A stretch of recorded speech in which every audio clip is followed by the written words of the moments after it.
sobre a coordenação técnica de Ricardo Kobayashi, na produção e na direção Renan Quinalha, demos início à sessão. Comissão da Verdade, Estado de São Paulo, Rubens Paiva, 140ª audiência pública, 10 de setembro de 2014, auditório Paulo Kobayashi.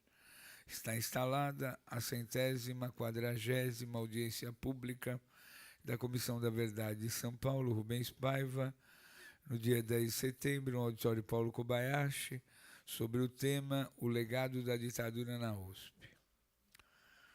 A Comissão da Verdade faz suas audiências gravadas e abertas ao público. A composição da mesa, depois de nós assistirmos o filme, vamos fazer a composição, mas já vou anunciar. É o professor Modesto Carvalhosa,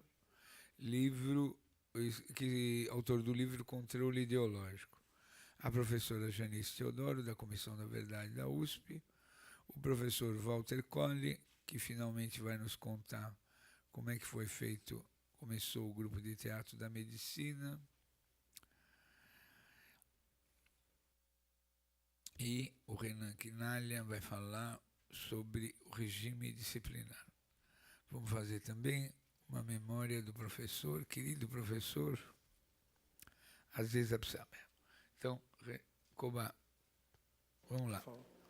Queria passar a palavra imediatamente para o professor Aziz Absaber, que mesmo impossibilitado de estar aqui nessa mesa, vai fazer uso da palavra por todos aqueles professores intelectuais que foram perseguidos, caçados, que resistiram e continuam na luta. Com a palavra, a professora Aziz Absaber.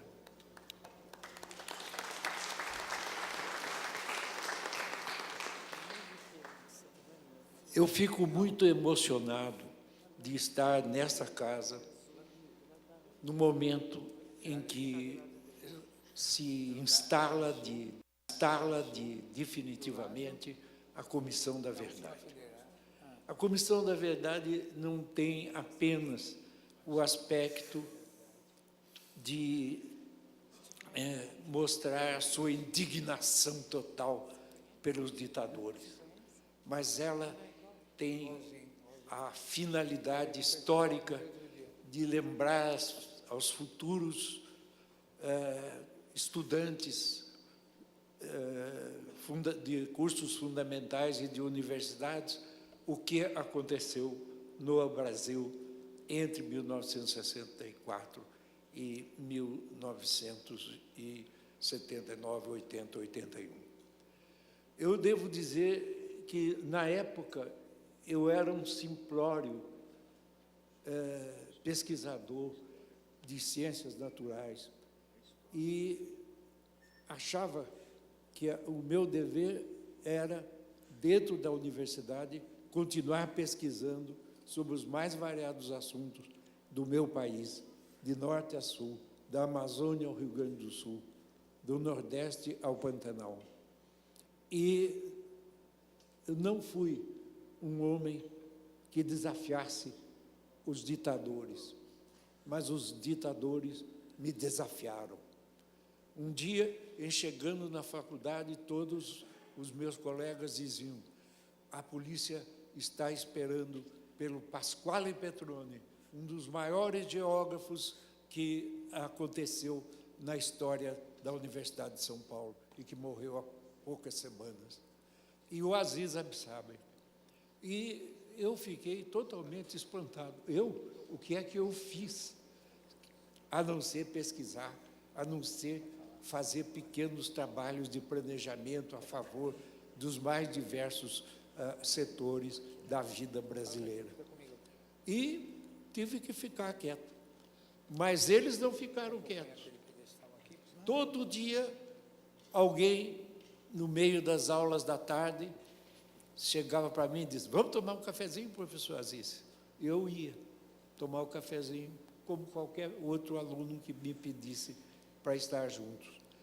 E, de repente, passaram-se 2 anos e o mesmo sujeito queria tomar um cafezinho comigo no intervalo das aulas.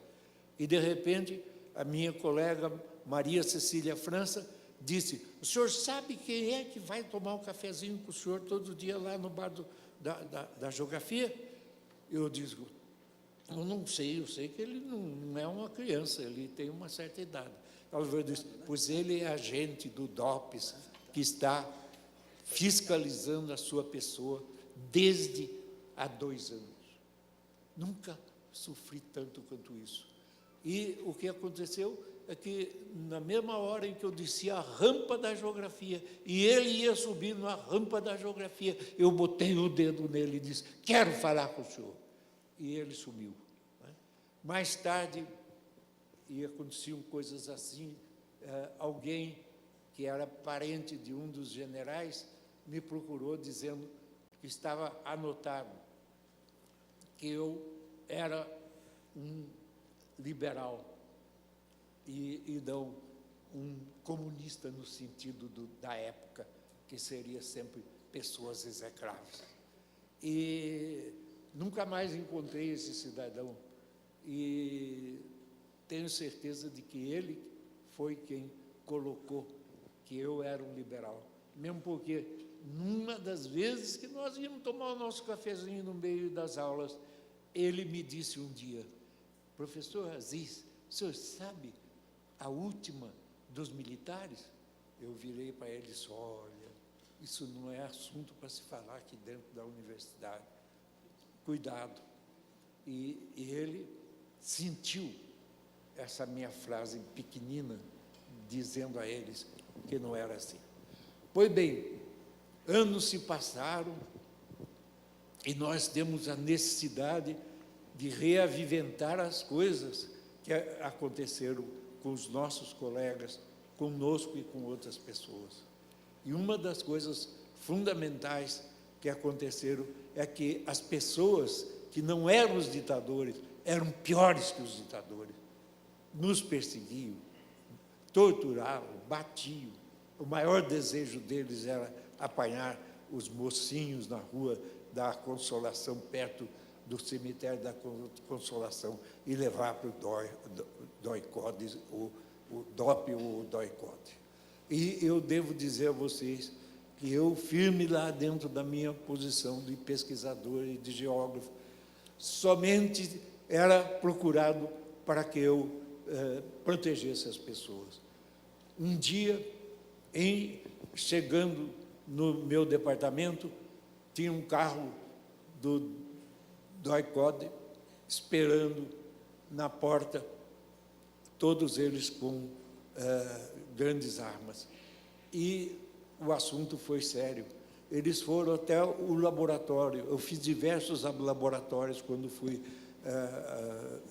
presidente do Instituto de Geografia. E um deles era de climatologia, dirigido por um dos maiores climatologistas que aconteceu na história brasileira, Carlos Augusto de Figueiredo Monteiro. E o resultado é que eu soube que um dos membros daquele pelotão armado foi até a sala do Carlos Augusto, bateu na porta, e ele dando aulas, dizendo que ele precisava acompanhá-lo. E ele disse, eu estou dando aulas, eu preciso continuar a minha aula. E continuou. Depois ele desceu e eu estava no barzinho da geografia, no eterno cafezinho intermediário. E ele me disse, professor Aziz, o guarda estava perto dele, não vai acontecer nada comigo. Há um equívoco. E realmente houve um equívoco. E um equívoco doloroso do ponto de vista dos alunos. Os alunos não podiam combater a ditadura, combatiam os professores, os pesquisadores. E a revolução foi muito pior do que se imagina, né? Pessoas dignas ficaram indignas por outras razões que não o problema político. E então, eu quero dizer a vocês que, quando eu soube que o Carlos Augusto saiu do barzinho e foi para o pelotão, e um colega disse, todos armados, e levaram o Carlos Augusto para o DOPS. E eu fiquei desesperado, porque o Carlos Augusto não tinha nada de político, inclusive tinha um cartazinho que muito o desonera, que estava escrito assim: ame-o ou deixe-o. Portanto, ele era um homem que não tinha nenhuma posição política e, pelo contrário, estava mais ou menos filiado a certos ideais errados. Pois bem, 3 horas... eu fui até a reitoria, falei com as pessoas. Dentro da reitoria tinha gente das Forças Armadas, que controlava até o próprio reitor, e eu falei com um deles: olha, vocês precisam defender o professor Carlos Augusto. Ele não tem absolutamente nada com assuntos de ordem política comunista. Pelo contrário, está escrito lá no departamento dele, num canto que muito o desonera, que ame ou deixe. Pois bem, o Carlos Augusto, mal chegando no DOPS, esse cidadão que estava junto à reitoria telefonou dizendo que ele não tinha nada a ver com assunto nenhum, havia algum erro muito grande. Pois bem, sentaram o Carlos Augusto, todos os detetives de lado, e trouxeram uma aluna, que eu não vou falar o nome, evidentemente. Quando ela veio e sentou-se e olhou o Carlos Augusto e disse: professor Carlos Augusto, eu fui presa por guardas do DOPS e eles queriam que eu indicasse nomes de pessoas que seriam da extrema esquerda. E eu não tinha ninguém para citar, porque eu nunca fui muito política. Mas o que eu fiz? Eu peguei e citei o nome do senhor, porque o senhor não tem nada a ver com assunto nenhum. E ela falou isso do fim da mesa para o diretor do DOPS. E eu me despedi deles, cumprimentei o Carlos Augusto, e 10 minutos depois o Carlos Augusto estava na USP e não aconteceu nada. E isso eu fiz várias vezes, mas os maiores problemas que eu tive foi quando fui diretor da faculdade do IBILCE, Instituto de Biociências, de Biologia e Ciências Exatas da Unesp, em São José do Rio Preto. Lá, alguns professores combatiam os outros e se aproveitaram do momento da ditadura para indicá-los, e 7 deles foram exonerados e ficaram 13 anos de um modo extremamente dramático. Eu encontrei um deles... Professor Aziz, professor. Foto. Então, atenção, os problemas da ditadura militar e dos que, em aproveitando da ditadura, foram muito mais sérios do que muita gente pensa, e a Comissão da Verdade tem que discutir e registrar todas essas coisas. Muito obrigado.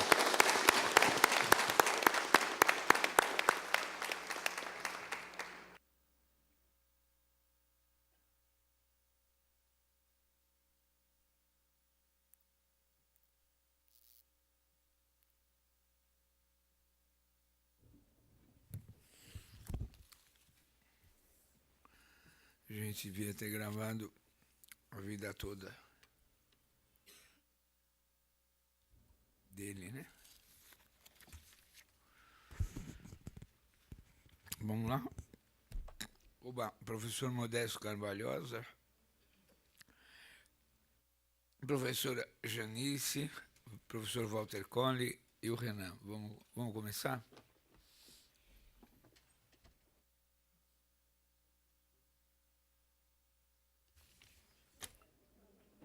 Professora, vindo, Renan.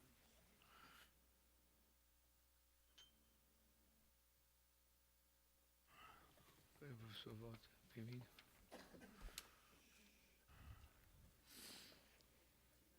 Para cá, Walter. Como você fica com a gente aqui, não? Professor, senta aqui. Professor, isso, senta com o lado dele. Senta aqui, professor.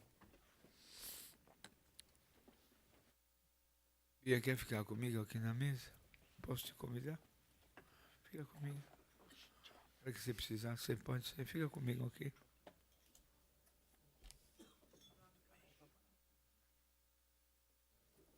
Vamos lá. Só pega o microfone sem fio para ele ter mais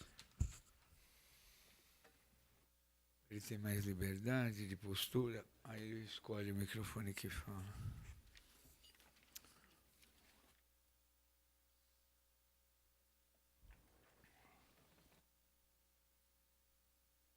Obrigado. Pique que café que quer.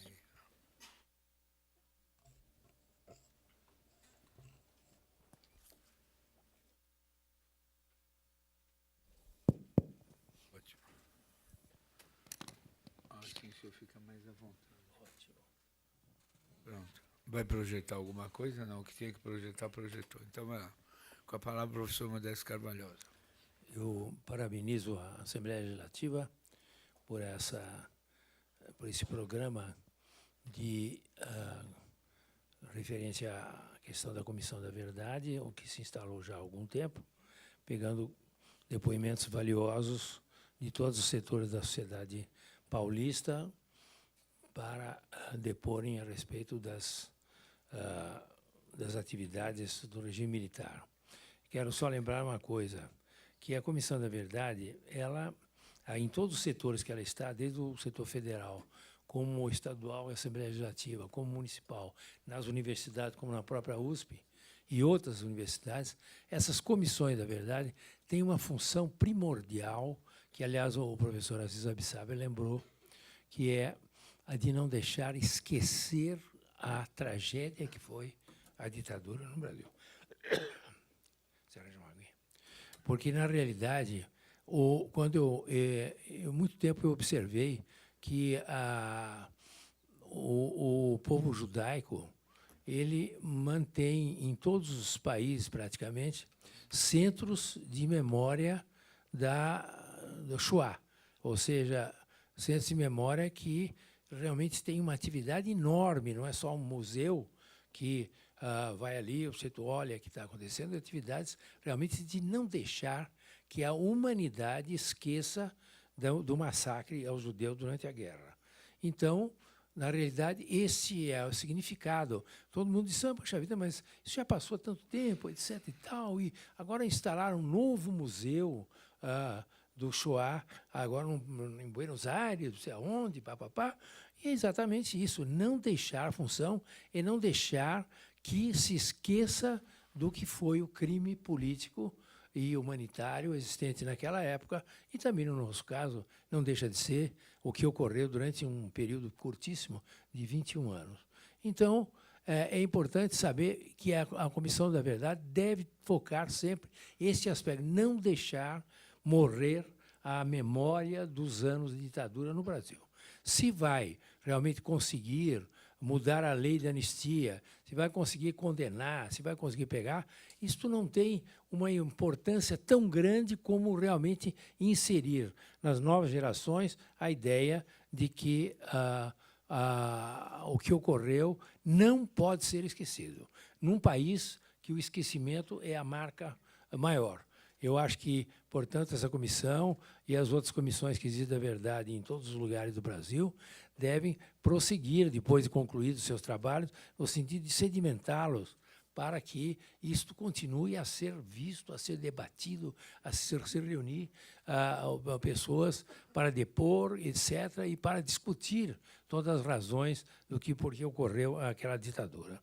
Isso é uma questão toda que eu gostaria de falar, para lembrar que na Universidade de São Paulo ocorreu durante o período, que eu acho que é o tema que eu tenho que falar, quantos minutos? Então, vai umas 2 horas. Então, a questão é a seguinte, ocorreu na Universidade de São Paulo um movimento, já nos momentos não tão violentos da ditadura, porque o general Geisel já havia abolido o AI-5, mas ia, de certa maneira, a tortura, mas ele gostava muito, o Geisel, era uma coisa interessante. Como ele foi obrigado a revogar o AI-5 e também, de certa maneira, controlar um pouco, depois da tragédia do Vladimir Herzog, também a questão das torturas e mortes e desaparecimentos, ele resolveu caçar todo mundo. Ele caçava todo dia, ele caçava deputado, senador, era uma coisa interessante. Além de ter feito aquele programa muito interessante de fazer as jornadas de abril, não sei se lembra disso, de colocar senadores biônicos, mudar a composição proporcional da Câmara de Deputados para que realmente as regiões de menos urbanidade, vamos dizer, menos urbanismo e menos politização, tivesse mais representação na Câmara de Deputados, tinham senadores biônicos, etc. e tal. Mas, então, quando nós realmente formamos a ADUSP, que nada mais era do que a continuidade da Associação dos Auxiliares de Ensino, realmente nós tínhamos um propósito de arrematar o que já tinha sido feito de resistência na Universidade de São Paulo e, arrematando essa resistência, organizá-la melhor. Essa ideia foi de um grupo extraordinário que foi lá me pegar lá na Faculdade de Direito, que era um antro reacionário terrível, onde imperavam ainda as figuras dos grandes fascistas do regime, que eram o professor Alfredo Buzaide e Gami Silva, que foram realmente uns grandes promotores das tragédias da ditadura. Então, foram lá me pegar para fazer parte da diretoria e sabendo que realmente nós teríamos uma missão não só de enfrentar a reitoria, no sentido de acabar com as cassações brancas que o reitor Paiva fazia, mas também de extrapolar o movimento nosso da DUSP para fora da própria universidade, como realmente exitosamente foi feito com a greve dos funcionários públicos, que foi por nós, da UDUSP, realmente organizada. Foi a primeira greve dos funcionários públicos na ditadura e que coincidiu historicamente, como dizia o Picasso. Às vezes perguntava para o Picasso, como é que você quebrou toda a imagem, você diluiu a imagem, você mudou todo o conceito estético. Ele falou, as ideias estão no ar, as ideias estão no ar, era a resposta dele. Então, as ideias estavam no ar, mais do que as ideias, as ações estavam no ar. Então, naquele momento, houve a grande greve também dos operários em São Bernardo, nas mesmas semanas, nos mesmos dias, no mesmo mês. Então, foi uma coisa muito interessante, como houve uma coincidência dessa greve dos funcionários públicos, que foi mobilizada, mas de uma maneira fantástica no estado de São Paulo inteiro, para realmente enfrentar de uma maneira, vamos dizer assim, direta a ditadura. E, juntamente com essa, não havia nenhuma comunicação entre um movimento e o outro, mas que os dois movimentos realmente abalaram um pouco mais aquilo que já estava, de certa maneira, decadente, que era o regime militar. Então, a DUSP teve essa função de mobilizar. Quando nós fizemos parte da diretoria, foi a primeira diretoria da DUSP, realmente nós tínhamos que enfrentar o terceiro estágio da repressão dentro da universidade, que era o estágio da cassação branca. Isso é muito interessante. Ao invés de caçar, como tinha ocorrido no primeiro estágio, entre 64 e 68, 69, através de uma comissão sinistra que havia dentro da universidade para perseguir inimigos, para pegar as cátedras daqueles que tinham valor e os que não tinham pegavam, enfim, todo tipo de perseguição, que foi o primeiro período, e também o segundo período, que foi explicitamente a cassação e a aposentadoria de dezenas e dezenas dos maiores figuras da Universidade de São Paulo. Na terceira fase, que era realmente a nossa fase de ADUSP, era a fase da sinistra cassação branca. Não deixavam que nenhum docente entrasse na universidade, ainda que tivesse ganho o concurso, seja para doutor, para docente, para assistente, qualquer coisa, realmente para cadeira, não, naquele tempo já era de titularidade, e realmente pudesse assumir, porque havia uma comissão que sujeitava perfeitamente o reitor da época, que realmente aceitava que as forças do governo fizessem a cassação branca, ou seja, nenhum docente poderia ser nomeado se não passasse pela triagem do DOPS. A triagem do DOPS, que não sei bem se era só DOPS ou do próprio centros militares, que realmente impediam a contratação. Então, chegavam para o reitor Paiva e diziam para ele o seguinte: reitor Orlando Marques de Paiva, muito gentil, muito simpático e muito colaborador da ditadura. Então, o meu querido Walter Colle está aqui, que eu fico muito comovido a presença dele, sempre jovem, foi um dos grandes batalhadores pela universidade nessa época, onde que eu fico aqui até meio comovido de tê-lo aqui comigo. E sabe muito bem de que realmente ali o que ocorria era uma forma sinistra que substituía as demais e que ninguém mais era nomeado a não ser porque depois da triagem. E como a triagem era uma coisa absurda, havia, por exemplo, uma triagem de um professor ilustre que não pôde ser nomeado porque a mulher dele tinha ido para não sei para que lugar, um país qualquer, para a Polônia. Naquela época, a Polônia era um país ligado à União Soviética, para um congresso científico na Polônia. Como a mulher tinha ido ao congresso, não podia. Então, o reitor Orlando Marques de Paiva realmente fazia o seguinte: o DOPS dizia para ele, não pode. Daí ele arquivava. Você tinha feito concurso, tinha se habilitado, etc. E daí havia o arquivamento literal, sem nenhuma justificativa dos processos. Esse sistema foi absolutamente enfrentado pela DUSP na época, inclusive pessoalmente nós íamos lá, né, Walter, para conversar com essa figura tão simpática, tão gentil, parecia o pai da gente, só para nós colocarmos no colo dele, entendeu? Tão gentil que ele era. Né? Então, mas na realidade era uma figura a serviço da ditadura. E depois nós também fizemos o que eu já falei, essa grande movimento político sindical na época, que era a greve dos funcionários públicos, e fizemos muitas manifestações. Eu quero aqui fazer uma homenagem à Assembleia Legislativa, que na época foi absolutamente corajosa de trazer os professores, os professores que tinham que depor contra esse sistema, e os próprios reitores, etc. e tal, e diretores que adotavam o sistema. Assim, aqui o reitor Orlando Marques de Paiva veio à comissão especial da Assembleia, que durou vários meses, para depor porque que ele caçava, ou seja, arquivava os processos. Ele se explica arquiva os processos porque podem ser estelionatários. Os professores podem ser estelionatários, então, se eles podem ser estelionatários, eu posso também arquivar. Então, é essa a resposta que ele dava, um reitor da Universidade de São Paulo. Então, aqui também fizeram depoimentos. Eu me lembro, o presidente da comissão era o deputado Alberto Goldman, que era um homem de uma coragem extraordinária. Eu mesmo fui depor aqui, e vários professores vieram na ocasião para mostrar esse sinistro movimento de paralisação de novos valores que tinham competência na universidade.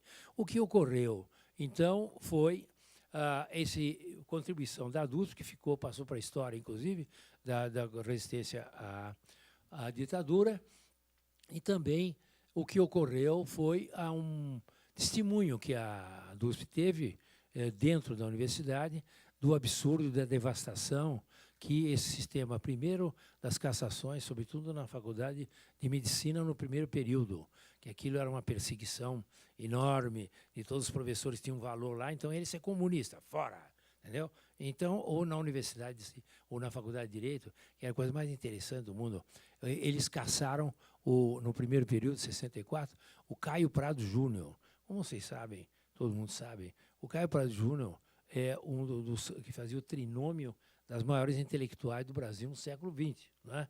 Que era o Gilberto Freire, ele e o Sérgio Buarque de Holanda. Era o trinômio das maiores intelectualidades brasileiras na época, reconhecido mundialmente. Então, caçaram o Caio Prado da Faculdade de Direito, que era um antro da ditadura, porque ele era comunista. Só que ele não era nada, ele era livre-docente. Como livre-docente, ele era livre, não era, fazia parte dos quadros da universidade, da faculdade de Direito, ele não era professor da faculdade, mas caçaram. Né? Só caçar a avó dele também, que já tinha morrido, né? O avô, que era o conselheiro Antônio Prado, porque tinha sido avô dele. Né? Então, o que acontece? Esse tipo de perseguição, Caio Prado, por exemplo, Caio Prado, ainda na ditadura, ele fez a ousadia, que ele era muito, muito bravo, né? Então, ele fez a ousadia de entrar num concurso de professor titular de Introdução à Ciência do Direito. E a banca, imagine aí nos anos 70, a banca, muito imparcial e impessoal, reprovou-o no concurso. O Caio Prado Júnior, isso é uma das várias vergonhas que você pode ter da ditadura. Reprovar o Caio Prado Júnior, é como se o Einstein tivesse reprovado num exame de física, num concurso de física, entendeu? Na Universidade de Viena. Né? Como, aliás, o Freud foi reprovado também. Mas, então, era esse tipo de coisa que nós resistimos.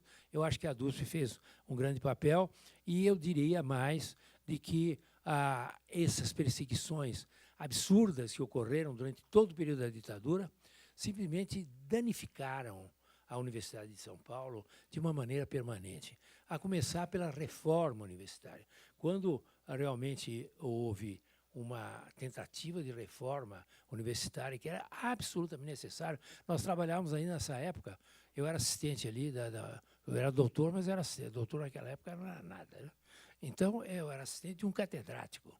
Então, eu me lembro muito bem o que era um catedrático. Fui 4 anos assistente de um catedrático, e o catedrático era o dono daquele feudo dele. Tá certo? Era um regime ainda de catedrático. Então, houve uma tentativa de reforma desse sistema e de criação de departamentos, de pesquisa, uma coisa muito fantástica que tinha sido concebido. A ditadura não permitiu, absolutamente vetou. E, segundo, acabou havendo a reforma universitária, que é ridícula. O Walter Collins sabe muito bem disso, que foi uma reforma meia-boca, como se diz, né? No sentido de que os catedráticos primeiro tiveram que concordar com a reforma universitária.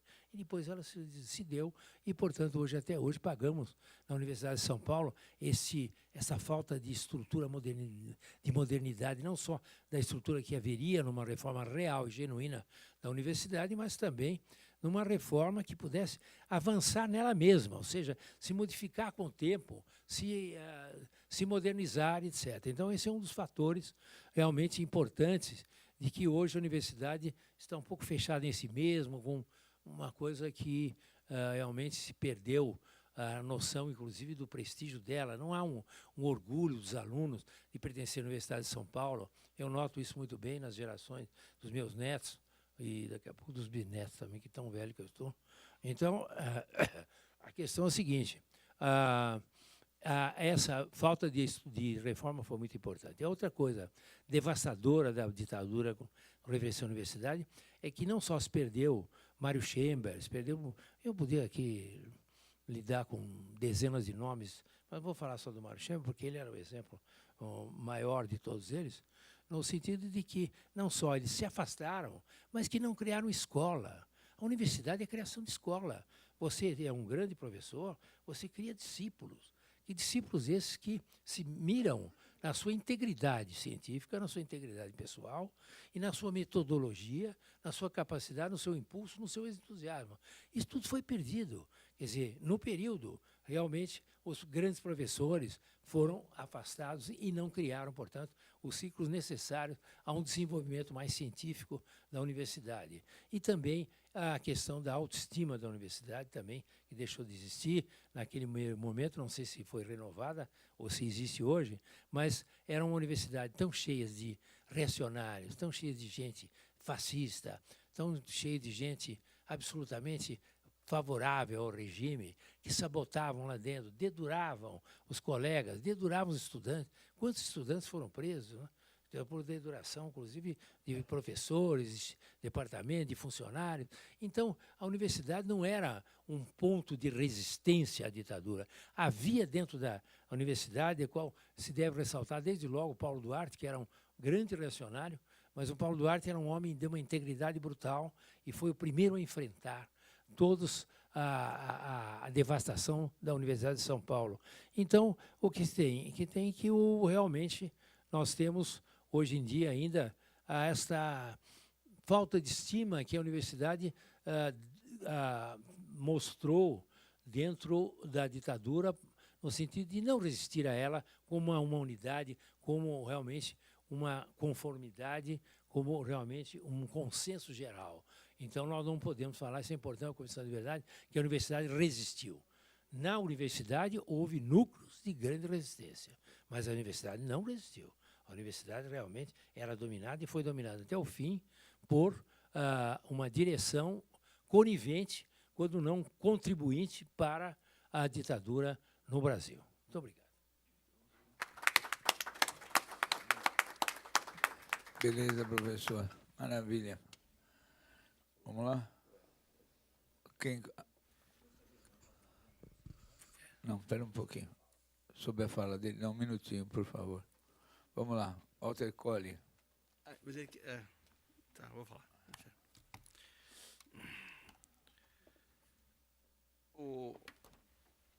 Você vai falar da medicina, né? Vou, sim.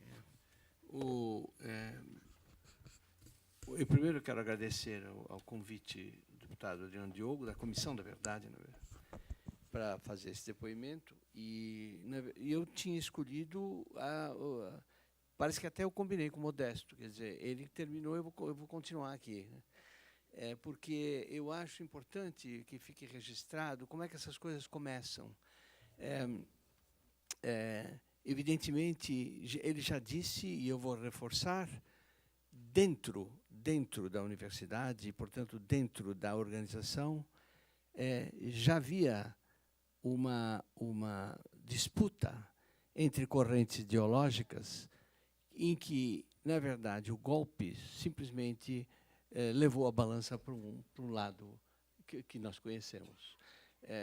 E eu tenho aqui comigo, não sei se vocês conhecem, o deputado me dá licença de eu ler, a carta anônima, porque a carta anônima dá o gancho das pessoas que foram envolvidas no processo, que foram acusadas. Eu vou ler rapidamente para vocês entenderem o clima que havia na Faculdade de Medicina da Universidade de São Paulo, que depois a professora Janice tem até estatísticas, foi a segunda que mais sofreu depois da Faculdade de Filosofia com as cassações e perseguições. Eu tenho aqui uma carta que diz assim, ao professor Luiz Antônio da Gama e Silva, magnífico reitor, prezado Gama, junto cópia do expediente que recebi do Conselho de Segurança. Servirá para a sua sábia orientação, não precisando ou de qualquer esclarecimento, estando o caso nas suas mãos, o que é indiscutível garantia. Grande abraço, Flávio Suplicy de Lacerda, que era o ministro da Educação. Saudações universitárias, diz a carta. Primeiro, tendo em vista o que sucede a colegas nossos, acadêmicos da JUC, que há semanas se acham retidos pelas forças legalistas, estavam presos. Alguns, sem bem saberem por quê, vimos a presença das autoridades a fim de expor o que se segue. Segundo, por que será que os agentes vermelhos das faculdades de Higiene, Medicina e Filosofia da USP continuam na mais franca campanha de ampliação dos quadros do PC, recebendo gordos proventos do governo do Estado e se utilizando das instalações da universidade, unicamente para pregarem sua doutrina de corrupção e má-fé? Terceiro, será que ninguém até agora percebeu o alcance da ação deletéria desses núcleos de maus brasileiros, se brasileiros são, agindo no seio mesmo da classe estudantil, prevalecendo-se de sua posição de liderança como professores para pregar aos acadêmicos a subversão, a anarquia, a inversão de valores e a dissolução do espírito cívico, já de si tão combalido nos dias que correm? Quarto, catedráticos e demais dirigentes reconhecidamente de direita ocultam subordinados de esquerda. Será que é para, com sacrifício do futuro da pátria, lograrem um crédito de gratidão por parte destes, antes sempre arrogantes, a ameaçar a uns e outros com o paredão? Será este um momento em que se cogitem de tais vaidades pessoais, Senhor? Quinto, é o que sugere a situação das nossas faculdades. E vamos já enumerando alguns exemplos, fundamentando-os no que pudemos observar e coligir nas últimas semanas, nas faculdades de Higiene e Medicina da USP. Eles nos fazem temer seriamente pela concretização dos ideais que nortearam a Revolução de 31 de março de 64.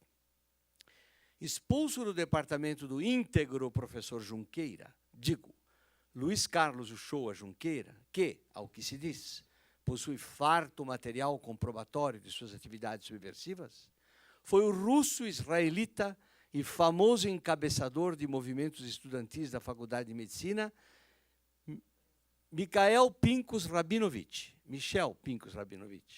prontamente recebido pelo professor Isaías Rau, também israelita, como vocês veem, existia também antissemitismo, né, para a parada. Dirigente do Departamento de Química, enquanto se não oficializava a sua posição na Universidade de Brasília, vide contratos, etc., com Warwick Kerr, da Fundação de Amparo à Pesquisa do Estado de São Paulo. Nosso departamento, aliás, nesse departamento, aliás, faz-se muito de política e pouco ou nada de química. Professor Rabinovich, que nunca ocultou sua ideologia, nunca até os primeiros dias de abril de 64, e que, como os outros vermelhos locais, só beneficia e agrega elementos congêneres, declarava há poucas semanas que professor Paulo Duarte e José Reis já estavam sendo trabalhados, entre aspas, para atacarem pelos respectivos jornais a extensão do ato institucional às universidades. Será que só nos assustamos quando vimos as penas honestas daqueles dois cientistas jornalistas, de fato a serviço dessa bem organizada gangue? Vide o Estado de São Paulo, de 15 de maio de 64, USP, professor formula protesto. Folha de São Paulo, 21 de maio de 64, o ato na universidade. E pouco depois, o grupo pensante, entre aspas, da quadrilha, integrado pelo já citado Rabinovich, e mais a célula do Departamento de Parasitologia de nossa escola, Luiz Rei, Luiz Hildebrando Pereira da Silva e esposa, Leônidas Dini e Maria Dini, Ernei Plesman de Camargo, etc. Inicia a redação de um abaixo-assinado ao senhor presidente da República, reivindicando tranquilidade para os cientistas, entre aspas, mais verbas para suas pesquisas, entre aspas, e assim por diante, documento que afirmavam seria assinado pela nata, entre aspas, da direita. Eis que na semana cursa entra em circulação o manifesto que, em resumo, exige do senhor presidente da República que deixe em paz os intelectuais universitários, que se lhes dê mais verba, com o risco de, em não sendo eles atendidos, emigrarem para os Estados Unidos da América do Norte, onde, dizem, ocorre grande procura de cientistas, e onde, obviamente, pela ciência, entre aspas, que cultivam, nunca seriam aceitos. Conhecendo de perto, como conhecemos as escolas de medicina e de higiene da Universidade de São Paulo, que frequentamos pelo menos 6 anos, acrescidos de mais 2 no outro foquinho, entre aspas, Hospital das Clínicas, e sabendo o que, na verdade, fazem quase todos os cientistas, entre aspas, por aqui, não conseguimos deixar de nos estarrecer com tamanha pretensão, má fé e maus princípios dessa gente toda. E por aí vai o manifesto. E agora vejam, com assinaturas como a de Lucas Nogueira Garcês, professor Olho Sintra, dizemos, Jaime Cavalcante, Clodovaldo Pavan, José Reis e outros, indicando que já passou pela Politécnica, pela Medicina, pela Escola de Filosofia, pela Folha de São Paulo. Será que seus signatários leram o manifesto todo ou somente as últimas frases? Quer dizer, eles estavam, essa carta estava assim, surpresa que como esses homens aqui tinham assinado uma carta pedindo para acabar com aquilo, né? Vossas Excelências compreenderão, certamente, depois desses sucessos, a hesitação que retardou o nosso pequeno grupo acadêmico, que se deseja insurgir contra esse estado de coisas, ainda que com o risco de fechamento provisório da escola e perda do ano letivo. Se foram também genuínas e não blagues, entre aspas, as asserções correntes de que o núcleo bolchevista da USP tem suas metástases, ou melhor, metástases pela reitoria e pelo próprio DOPS? Será que as tem até pelo nosso exército? Sétimo, e que dizer dos demais camaradas do Departamento de Química, de um Isaías Rau que se infiltrou na Unesco com o IBEC, que supostamente auxilia a classe estudantil secundária para usufruir, dentro de mais pura moral comunista, das belas verbas norte-americanas, viagens gratuitas ao exterior, cercando-se de outro lado de toda uma camarilha de vermelhos. E por que não se solicitar à Faculdade de Medicina de Belo Horizonte algumas informações sobre o Dr. Júlio Pudlis e o professor Pedro Saldanha, e a nova geração de químicos como Walter Colli, José Carlos Maia, os acadêmicos da política, Marcelo e Marizinha, estudante, todos em órbita no centro gravitacional de Michel Rabinovich. E o doutorando russo, tão caçado pelo DOPS, ao que se dizia, Bernardo Boris Vargaftig. Oitavo, e o não menos popular Dr. Alberto Carvalho da Silva, que, igualzinho aos outros, não é, entre aspas, nunca foi, entre aspas. Agora, é claro, será apenas mais um dos intelectuais que proliferam por aqui, capazes de pontificar com grande facilidade sobre qualquer assunto, ainda que o não conheça senão à distância. Diga-se de passagem, isto é, típico do grupo vermelho universitário, sem exceção, mas o referido exibe curiosa similaridade de comportamento com os marxistas. É gregário, mas só de agregados vermelhos. A. Recebeu Thomas Mack, famoso pichador excretado pelo já mencionado Junqueira. E B. Kurt Kletzel, excretado pela segunda vez do Departamento de Moléstias Infecciosas do Hospital das Clínicas, devido à pouca iluminação científica que lhe conferem os comprimentos de onda de sua doutrina, que é o infravermelho, e o qual se acha em vias de embarcar para os Estados Unidos, assim como o Dr. Rabinovich aguarda visto de saída para o Canadá. C. São aquisições mais antigas do Dr. Carvalho da Silva, os doutores Maurício Rocha e Silva Filho, em quem o esquerdismo já é patrimônio genético, e o recém-formado Dr. Núbio. Entre mentes, o outro líder vermelho do deputado, Abrão Fager, faz suas promenadezinhas pela América do Norte. 9. A administração da Faculdade de Medicina, seu brilhante secretário, nunca se aperceberam do trotuar de vermelhos do Hospital das Clínicas, Faculdade de Higiene, Instituto de Medicina Tropical, Instituto Butantan, pelos corredores do Departamento de Parasitologia, nem das reuniões que ali se promovem, repetimos, e da arrecadação de contribuições para as vítimas do ato institucional e para o reerguimento do PCB, que vem solicitando abertamente até a nós acadêmicos, naturalmente o dono da cátedra, neutralizado de um lado por um affair amoroso do conhecimento de quantos enxergam, que mantém com uma de suas funcionárias, e de outro, pelo fato de serem sua esposa e seus filhos, Dacinho e... não sabe o nome, né? Bacharelando em Direito, comunistas confessos, não notou nada disto e continua apoiando a todo vapor. Há um Leônidas Dini, que, em discurso proferido em 18 de março de 64, em jantar realizado na churrascaria do Paulino, à Rua Pamplona, São Paulo, Brasil, permite várias dezenas de professores, assistentes e técnicos das faculdades de Medicina e Higiene, Instituto Butantan em Medicina Tropical, declarou textualmente as próprias barbas do professor Franco do Amaral, que preferira a Faculdade de Medicina de Ribeirão Preto, o departamento deste pela sua cor. B. Um Luiz Hildebrando Pereira da Silva, intelecto vivo, mais voltado inteiramente para o bolchevismo, já expulso do exército brasileiro pela sua ideologia subversiva e que goza da influência ilimitada no meio estudantil, vide registros no DOPS de palestras por ele proferidas, juntamente com o Dr. Leônidas Dini, Maria Dini, Luiz Rey, Ernei Camargo, Pedro Saldanha, aos estudantes da Faculdade de Medicina em 1 e 2 de abril de 64. Uma Mia Pereira da Silva, esposa do item anterior, e que desde abril vem hostilizando diversos funcionários da direita daquele departamento, quer dizer, ele já se de um Luiz Rey que andou fugindo após a vitória das forças legalistas e que, com sua esposa baiana, costumavam proporcionar reuniões, dizemos reuniões amistosas, entre aspas, com os estudantes, em sua residência na rua Luiz Góes, São Paulo, apenas para lhes proporcionar uma pálida visão do que é corrupção nos meios científicos brasileiros, ou, quiçá, paulistas apenas. O doutor Rey, em questão, não obteria aprovação num exame de curso secundário médio. Sua tese de doutoramento, apresentada há pouco mais de um ano, teve-a elaborado pelo Dr. José Ferreira Fernandes, Departamento de Histologia, um Ernei Camargo formado há pouco e dono de um currículo pouco recomendável, que ora publica em seu nome um trabalho de pesquisa literalmente subtraído do professor Fernandes, e que assistiu às vias de fato entre ambos. Há 2 meses distribuía o Novas Perspectivas e fazia suas arengas. Agora, já sem o jornal, prossegue nas arengas comunizantes.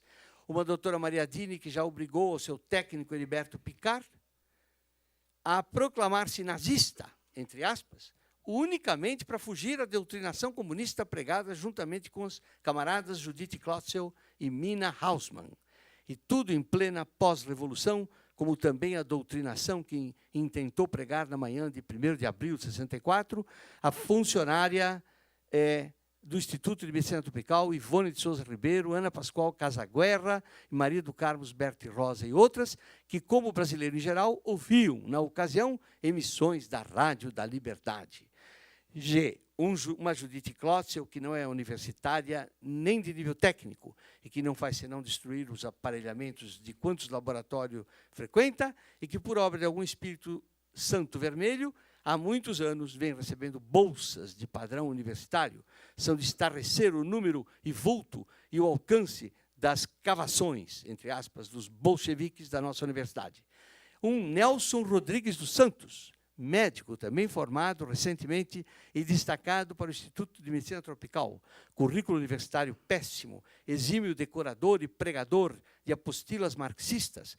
Converse-se com o Nelson, como ele é conhecido, sobre vulcões, partidas de futebol, estrutura atômica, ou o que quer que seja, e lá vem doutrinação.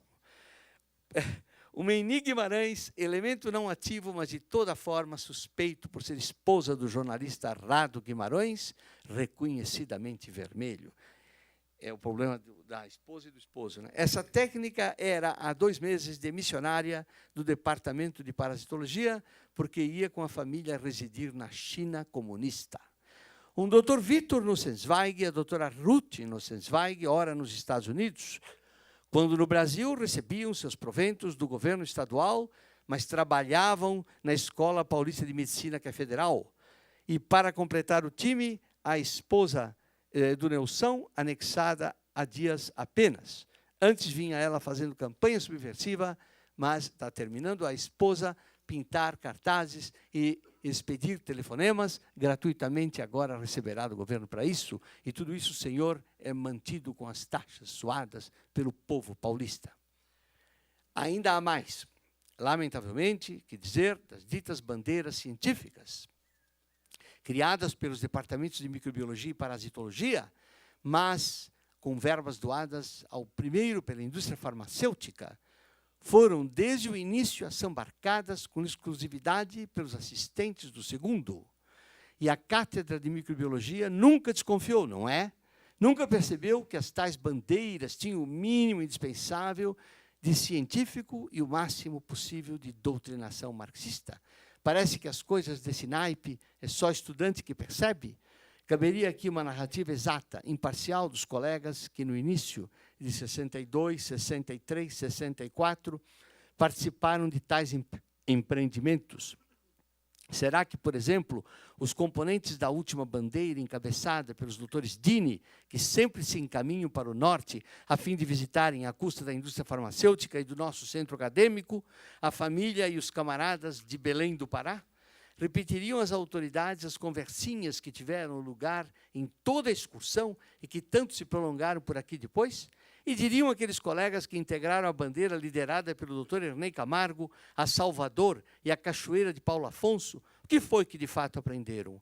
E o nosso companheiro, que em Salvador incompatibilizou-se com esse assistente por recusar seu convite de irem todos a um prostíbulo, Poderão Vossas Excelências supor, a essas alturas, que perdemos o rumo da análise que vínhamos fazendo? Não, não perdemos.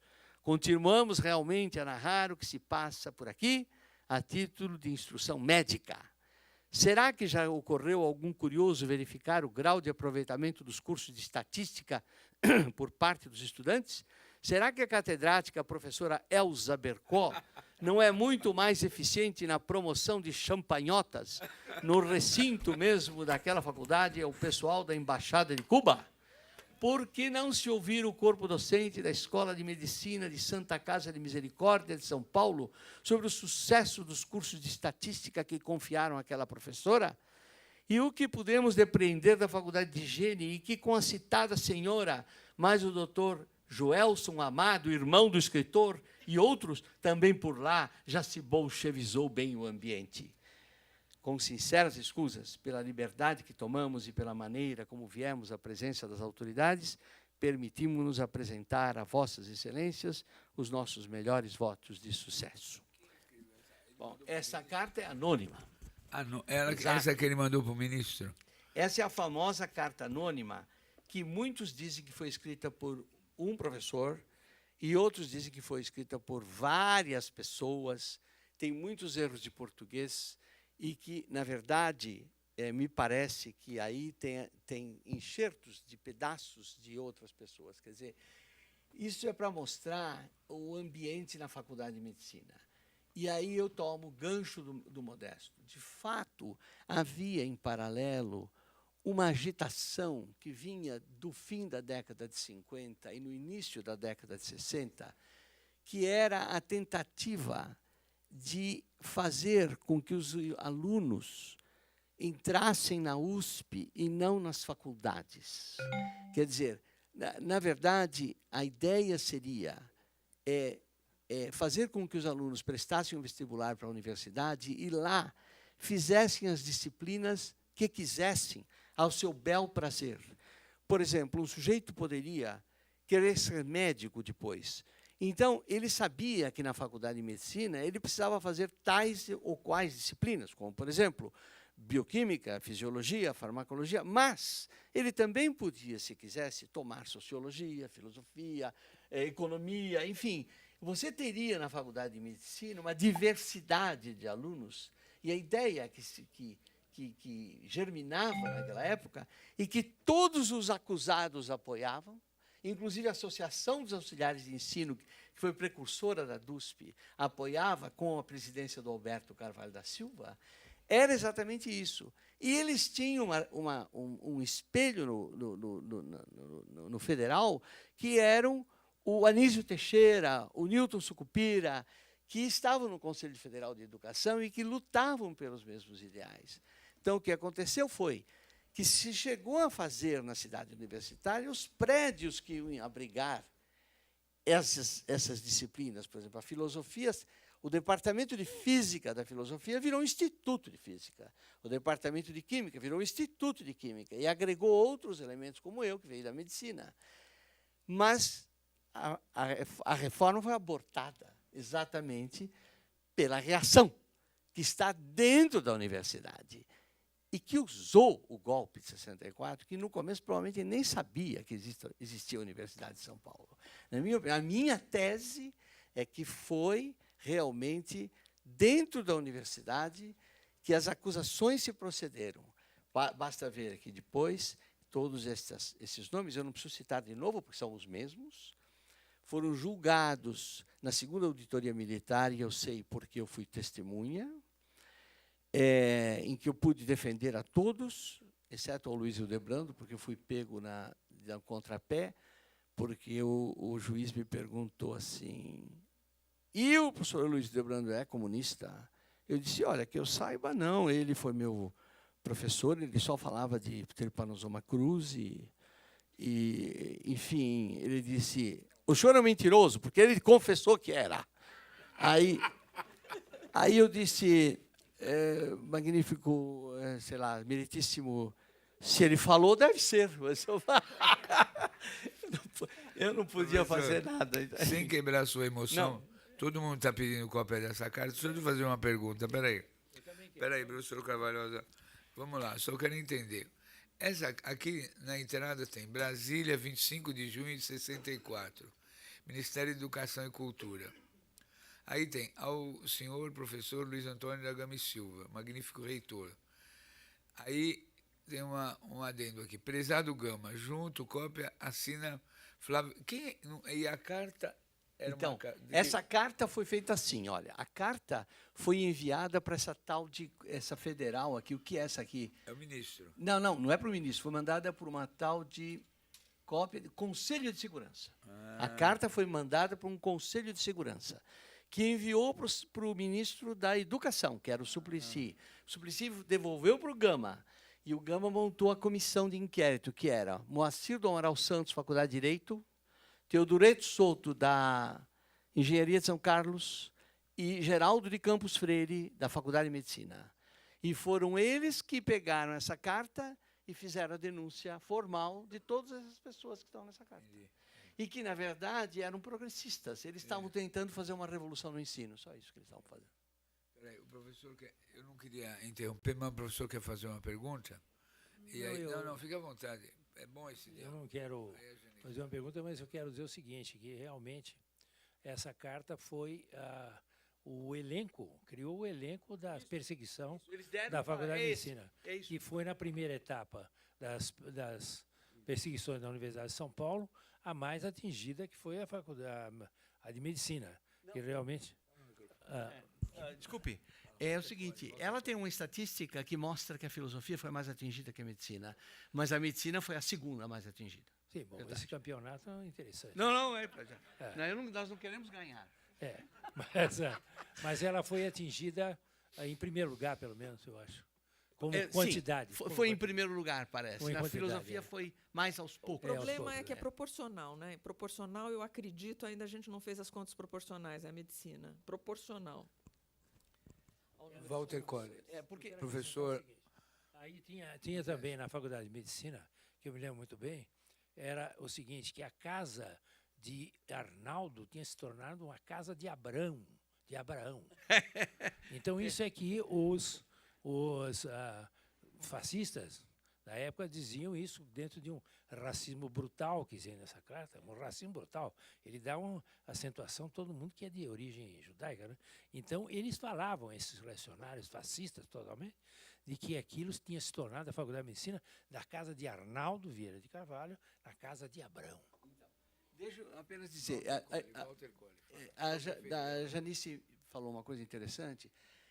A gente vai esquecendo as coisas, né? Eu não estava preparado para a sua observação. Mas, de fato, logo depois do golpe, eles pegaram Isaías. E pegaram da seguinte forma. Ele tinha ido visitar algum amigo, ele tinha um Citroën, daqueles cara de sapo, lembra aqueles carros antigos? Ele foi na casa do amigo com a esposa e a filha. E, quando ele chegou em casa, e ele morava onde ele ainda mora, atrás da Marginal, não tinha Marginal, ali perto de onde está o Pão de Açúcar, na Praça Pan-Americana, um pouco para dentro, talvez a casa dele fosse a única. O Darcy Ribeiro gostava tanto dele, que mandou instalar um telefone para poder falar com ele todo dia, lá na casa dele. Então, vivia sozinho lá. Chegou naquele escuro e foi preso com ponta de metralhadora, Isaías Rau. Foi preso, jogado no quartel do 2º Exército, eu ia lá todo dia visitá-lo, e ele ficou 15 dias, eu até cheguei a ver, porque os militares deixaram ver, era uma cela que tinha uma porta com tela, assim, enfiavam ele lá dentro, tiravam ele lá dentro para depor, mas não torturavam naquela época, porque era no 2º Exército, a Rotutóia. Isso mesmo. Olha, depois teve uma SBPC, e ali eles pegaram o Luiz Hildebrando e o Michel Rabinovich. Só que o Michel conseguiu fugir. E aí foi embora. E o Hildebrando falou, foi aí que ele falou, eu sou sim. E aí ele foi para o Raul Soares e ficou 45 dias no navio preso. E aí começou, exatamente. Pois não. Alguém levantou a mão? Aí a professora.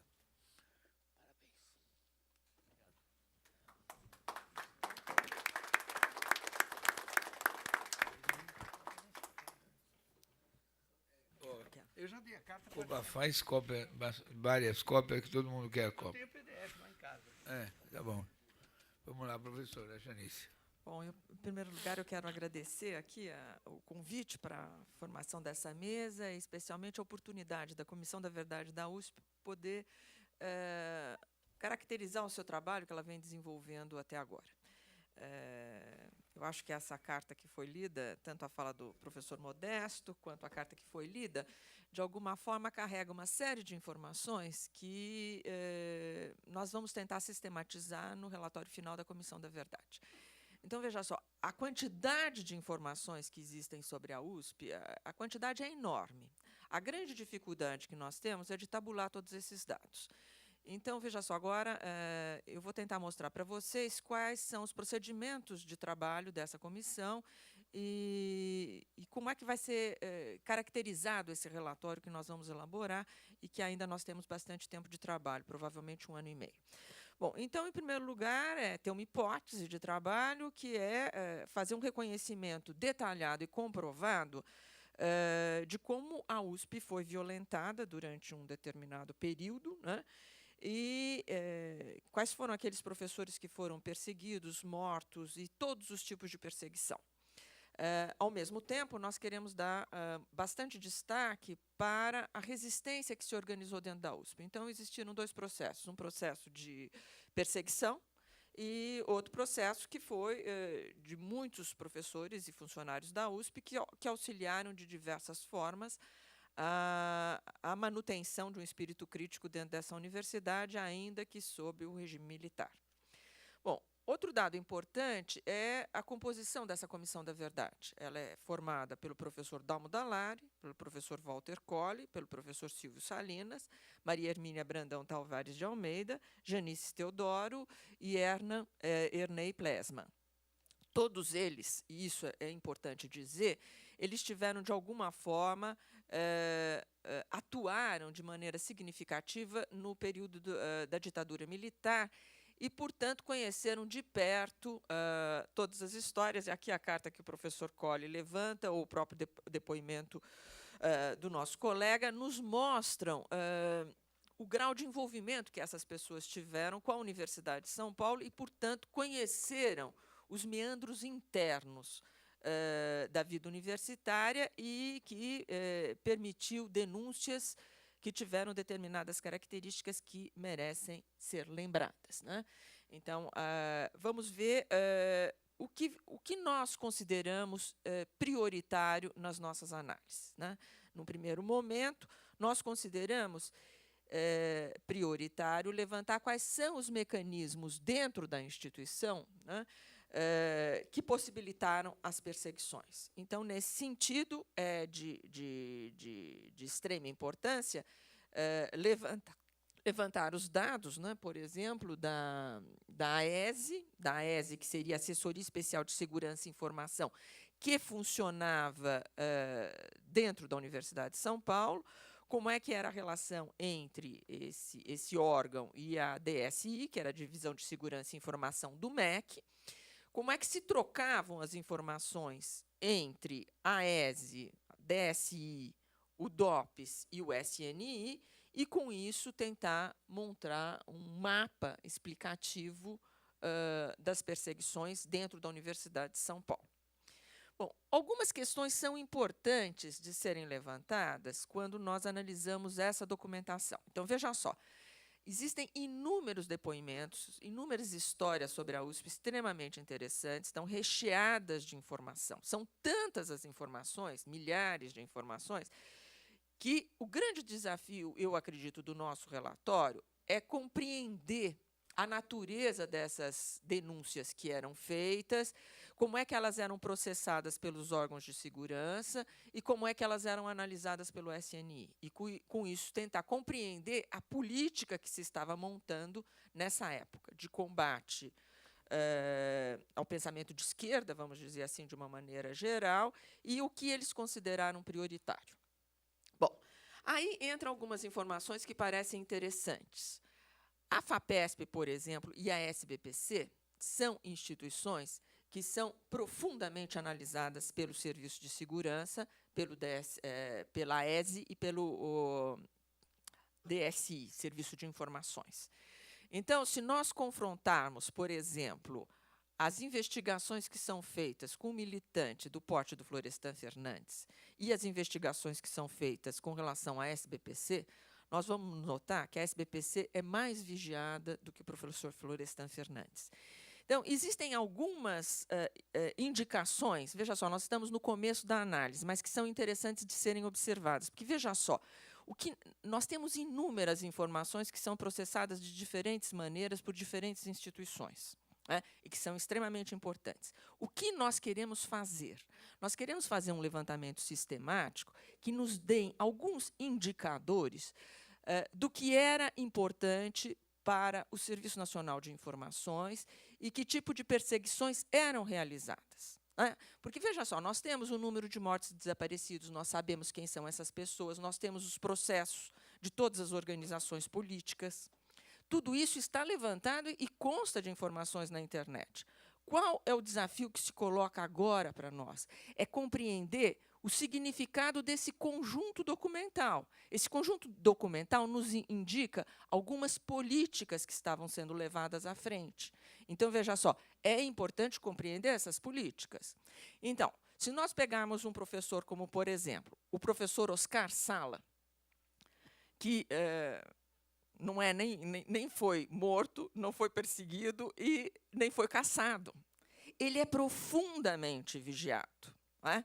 Quer dizer, todos os passos do professor Sala são vigiados. Então, nós temos que entender por que determinadas pessoas foram mortas, desaparecidas, porque outras pessoas foram vigiadas ao longo da sua vida, que tipo de instituições eram mais vigiadas que outras. Por exemplo, são feitos relatórios sobre a FAPESP, porque a FAPESP era responsável por um envio de pesquisadores para fora do Brasil. Todos esses pesquisadores que iam para fora do Brasil eram vigiados. Então, o que você tem? Você tem uma política científica que está sendo acompanhada pelo SNI. Isso é muito importante. Vocês têm um diretor da FAPESP, que é o Oscar Sala, que está sendo vigiado tanto dentro da universidade como na coordenação da política científica. Então, por exemplo, o que está me chamando a atenção é esse grupo de professores que, na verdade, não foram caçados. Então, evidentemente que muita atenção não foi voltada para a análise desses documentos, porque não são mortos nem desaparecidos, né? E que muitas vezes estavam ditando uma preocupação do SNI com relação à ciência e tecnologia. Então, o que você começa a observar, na medida que você vai acompanhando as fichas do SNI, né? Você vai vendo a maior frequência das investigações. Evidentemente que essas fichas do SNI mostram se existe um manifesto com relação à morte do Herzog, todas as assinaturas são levantadas, certo? Então, esses dados vão ser sistematizados pelo SNI. Quem está presente em tal reunião, em tal reunião, em tal reunião. Mas, ao mesmo tempo, é interessante nós observarmos, né, que eles consideravam muito importante vigiar a SBPC, porque a SBPC fornecia para eles o núcleo dos rebeldes, como eles chamam, ligados à ciência e tecnologia. Então, na verdade, veja só, nós estamos ainda no início desses levantamentos, então talvez seja ainda prematuro fazer algumas informações, mas, nessa etapa de trabalho, já é possível observar algumas linhas que merecem ser aprofundadas. E, nesse sentido, nós vamos ter que analisar os milhares de documentos, porque, veja só, esses dossiês que são gerados, com relação, por exemplo, à FAPESP e ao SNI, eles são extremamente longos. Então, nós vamos ter que ler esse material todos e analisar. Então, qual é o que nós estamos fazendo nessa fase inicial do trabalho, né? Nós estamos tentando compreender, né, sistematizar esses dados, montar gráficos com esses dados para nós percebermos as tendências que estão que a investigação está tomando e, a partir daí, chegar a algumas conclusões, né? Do tipo de participação política de determinadas pessoas dentro da universidade, o significado das informações que estão sendo oferecidas, que estão sendo reunidas nesses centros de informação que estão ali do lado da reitoria, né? Então, essa visualização que até agora não foi feita, é importante nós observarmos. Bom, então, alguns levantamentos iniciais, só para a gente ter um mapa da situação, né? Quer dizer, o que a gente vai ver, a primeira grande perseguição que atinge a USP é 1964, vocês tiveram aqui um depoimento que nos permite visualizar com clareza. São muitos perseguidos, essas perseguições, em geral, elas partem de dentro da universidade, então, 64 tem uma característica que é, digamos, denúncias que partem do interior da universidade e que vão gerar exclusões dos quadros. O que é importante observar em 64, além do número, da quantidade, né? Eu acredito que em 64, aí já é uma hipótese que merece ser estudada, é quando se afastam da universidade as grandes lideranças, né? Então, eu acho que esse documento que o Colin mostra, ele nos permite visualizar isso. Quer dizer, se você for tentar mapear aqueles cientistas que são excluídos da universidade nessa data, realmente nós vamos ver uma perda de liderança dos grandes núcleos de pesquisa que poderiam ter se desenvolvido. Quer dizer, não podemos fazer futurologia, mas a hora que você vê um departamento de parasitologia totalmente perseguido e desmontado, né, o que tem sentido na medicina brasileira se dedicar a esses estudos, e o tipo de liderança, que também tem um determinado perfil, que essa carta caracteriza muito bem. Quer dizer, eram pessoas que tinham um perfil, inclusive ético, uma preocupação com os estudantes e que queriam dar àquela faculdade uma determinada vocação, que vai desaparecer. Literalmente, eles são retirados da cena, né? Volta um pouquinho o outro ponto que é interessante a gente observar, é dizer, esses dados ainda, nós não conseguimos ainda realizar a planilha total, então ela tem problemas, né? Só estou fazendo, isso é um rascunho, é um mero rascunho, né? Na verdade, a perseguição a alunos e professores, quando a gente puser o percentual proporcional, vai ser muito equivalente. Então, é interessante que a perseguição de alunos e professores ela segue mais ou menos o mesmo rumo, né? Então, o outro pique, né, o ponto alto, é 68 e 69, evidentemente que nós temos as cassações e nós temos os grandes movimentos estudantis, né? Nós vamos ver professores e alunos igualmente perseguidos, né? Começa uma repressão violenta, e aí, esse período de 70, 71 e 72, nós vamos trabalhar os dados, que é quando caem as organizações de esquerda, né? A grande perseguição às organizações de esquerda, e aí nós temos o pico dos mortos e desaparecidos dentro da USP, e depois um período que vai tender com o Geisel para a abertura. Bom, então, esse é um gráfico ainda inicial, que sofrerá profundas alterações à medida que nós conseguimos integrar todas as informações na planilha. Agora, vamos ao outro, por gentileza. Esse gráfico, ele é, por um lado, esclarecedor, mas ele tem que ser analisado proporcionalmente. E nós ainda não encontramos os dados que nos permitem... Nós só temos dados sistematizados na USP a partir de 1989. Então, nós vamos ter que ir atrás desses dados para fazer o levantamento proporcional. Mas é a Faculdade de Filosofia e a Medicina que concentraram a perseguição de maior porte. Aí é interessante analisar, e nós pretendemos analisar, a diáspora que vai acontecer no interior dessas universidades, o que vai representar a saída desses professores. Eu queria lembrar para vocês que a Faculdade de Filosofia, antes, era a Faculdade de Filosofia, Letras e Ciências, depois que a Física e a Química saem. Biologia também. Biologia também era todas elas estavam no interior da Faculdade de Filosofia. Então, evidentemente que esse gráfico vai mostrar toda a perseguição que ocorre em cada uma das áreas. Depois, é possível até fazer uma análise das faculdades, dos departamentos, inclusive, e as organizações políticas. Então, nós pretendemos também, no nosso levantamento político, avaliar que tipo de organização estava vinculada a que faculdade, e ver as proporções. A Faculdade de Arquitetura tem um perfil bastante característico, né? Então, onde estava concentrado, por exemplo, os militantes da LN, do POC, da POLOP, enfim, das diversas organizações políticas. Isso, posteriormente, vai ser organizado. Bom, e agora, o que é importante vocês visualizarem é a própria planilha. Bom, aí nós temos mortos e desaparecidos, né?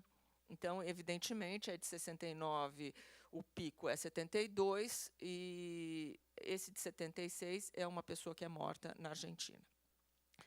Bom, então, esse é o período... Professora, detalhe um pouquinho. Detalhar esse gráfico. Na verdade, o que a gente vai observar é que esse período é um período em que, quer dizer, no primeiro momento daquele gráfico, vocês viram uma perseguição que partiu de dentro da universidade, que os militares incorporam e perseguem os professores. Da década de 69 a 74, o que nós vamos assistir nesse período? Nesse período, as informações elas eram em torno das organizações políticas que existiam no Brasil, que foram perseguidas e estavam sendo desmontadas. Então, você sai da universidade, a informação é produzida à medida que esses militantes são presos. Esses militantes presos oferecem informações de estudantes e professores, e vocês, então, têm o indicativo do que está acontecendo na universidade. Então, veja só, aí é uma experiência que ocorre fora da universidade, por exemplo, Araguaia, ou em outras, são os movimentos terroristas, e chamados movimentos terroristas pelo Exército, os movimentos militares, os movimentos de esquerda, que estão vivendo um processo de militarização, todos eles, que são combatidos, e, evidentemente, essa perseguição ressoa dentro da universidade. Então, é interessante a gente observar que são dois processos distintos, um que parte de dentro da universidade e um que parte da sociedade civil, que se organiza politicamente e que ressoa dentro da universidade. Então, aí nós podemos analisar, caso a caso, o que está acontecendo. Como é que nós vamos trabalhar os dados dentro da universidade? Então, por exemplo, a importância do caso Ana Rosa Kuczynski. A Ana Rosa Kuczynski, ela desaparece. Por que ela é importante analisar esse caso para nós? Porque o seu desaparecimento gera a criação de uma comissão processante para analisar esse caso. Então, os casos que nós analisamos são aqueles casos de perseguições que ocorrem dentro da universidade, né? Então, veja só, nós não podemos analisar, seria impossível fazer uma análise do que está fora, da vida dos estudantes fora da Universidade de São Paulo. Nós estamos concentrando as nossas atenções todas em todos os eventos dos quais funcionários da universidade participam. Para isso, nós estamos levantando todos os processos individualmente. Vamos mostrar a planilha? Você tem como mostrar a nossa planilha aqui? Só está no computador. Então, nós estamos organizando uma planilha muito detalhada da origem da informação, se é funcionário da USP ou não. Nós estamos pegando o prontuário de cada funcionário. Por exemplo, eu tinha certeza que o Herzog era funcionário da USP. O Herzog não é funcionário da USP, só para vocês terem uma ideia. Quer dizer, pode parecer um dado sem importância, mas o levantamento que nós estamos fazendo e a análise dos prontuários ela é muito delicada, ou das comissões sindicantes que permitiram que, por exemplo, estudantes foram expulsos da universidade. Então, quem foi expulso da universidade pelo 477? E aí nós precisamos conferir toda essa documentação, porque nós temos documentos oficiais que dizem que um determinado número de alunos foi excluído da universidade pelo 477. Você vai ver os documentos do aluno, ele não foi excluído pelo 477, ele continuou dentro da universidade. Então, cada caso tem que ser analisado individualmente. Isso dá um trabalho imenso para que a gente possa apresentar todas essas informações, inclusive com a natureza da fonte que produz a informação. A natureza da fonte é de uma importância extraordinária. Em primeiro lugar, a gente tem que comprovar que a fonte é verdadeira, porque existem informações que não são verídicas, e as informações cuja origem é testemunho, que é uma informação que tem características diferentes, porque podem existir dois testemunhos contraditórios entre si. Então, veja só, é um trabalho realmente muito delicado que nós temos que desenvolver e demorado. Quer dizer, ele não vai sair da noite para o dia. Então, nós temos, em primeiro lugar, que reunir todas as informações, processar essas informações através de procedimentos quantitativos e qualitativos, né? Então, se eu encontro uma indicação, por exemplo, que a SBPC é muito importante, eu preciso saber o que está interessando tanto na SBPC. E aí existem outros dados que precisam ser conjugados e que favorecem a análise. Por exemplo, 1969 é o ano, bom, de tantas perseguições políticas, e é o ano em que se instaura o sistema que nós utilizamos até hoje, da pós-graduação dentro da USP. Quer dizer, a pós-graduação, que vai ter uma importância enorme na Universidade de São Paulo até os dias de hoje, ela está sendo montada em 1969. Isso é bastante interessante. Se você olhar os financiamentos da FAPESP, as pesquisas, o crescimento desses financiamentos, embora isso vai eclodir nos anos 80, com modificação na lei, em que 5% da renda do Estado vai para a FAPESP, mas a FAPESP... Isso, meio, obrigada. 0,5, desculpe. A FAPESP já está, quer dizer, se vocês pensarem que o fortalecimento da FAPESP começa na década de 60, mas é no final da década de 60 que vocês veem a FAPESP montando uma política de financiamento em torno de ciência e tecnologia. E que a pós-graduação começa a ser montada. E você tem condições de financiar o surgimento de grandes laboratórios de pesquisa. Então, existe ciência e tecnologia que começa a se estruturar dentro da Universidade de São Paulo. E vocês têm uma sociedade de progresso à ciência que também, embora tenha surgido em 1948, é nessa época que ela começa a se fortalecer. E vocês têm os presidentes, seja da FAPESP, dos conselhos científicos da FAPESP, e de outros órgãos similares que estão sendo vigiados diariamente. Quer dizer, o grau de vigilância que o documento do SNI fornece é muito grande. Quer dizer, existe, por exemplo, a visita de um pesquisador estrangeiro, a mala desse pesquisador estrangeiro é vigiada. Então, você começa a ver se existe uma conferência de um pesquisador estrangeiro, essa conferência está sendo vigiada.